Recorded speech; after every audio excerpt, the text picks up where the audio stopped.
చెప్తాను మీకు, సరేనా అండి? మీరు ప్రతి ఒక్కరు కంగారు పడకండి.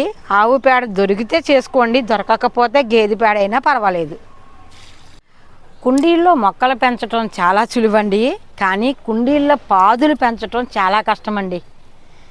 పాదులు వస్తాయే కానీ కాయటానికి మాత్రం ఓపికైతే సరిపోవట్లేదండి. అందుకే నేనైతే ఇలాంటి బాటిల్ అండి, మీరు ఎప్పుడైనా సరేనండి, ఇది చాలామందికి వర్తిస్తుంది.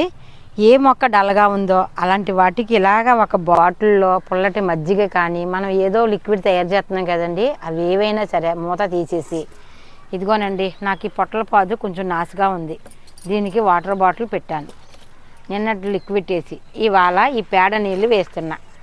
ఇది మనకే స్లోగా అందిస్తుందండి, ఒక్కొక్క సుక్క. దానివల్ల మొక్క చాలా ఏపుగా ఉంటుంది. ఇలానే ఇదిగోండి, ఇది కిచెన్